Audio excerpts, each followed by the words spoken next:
Assalamu Walaikum. Hello friends, how are you? Welcome back to my another video.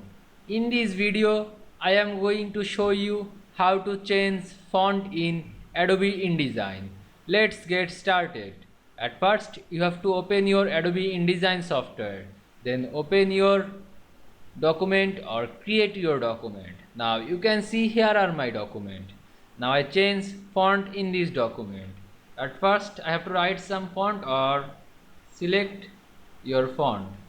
Select this type tool and click on this font. Then press Ctrl plus A to select this all text. Then go to a type option. Now you can see here are a character option. Just click this a character option.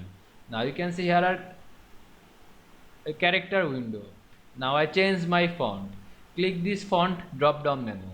Find any font of your default computer, or you can install your own customized font. Now I choose my install font. To search the font name to Montserrat Black. Now I select this font. Now go to selection tool and press outside of this text. Now you can see I change font in Adobe InDesign very easily. I hope you enjoyed my video. Please like, comment, share and subscribe my channel. Thanks for watching.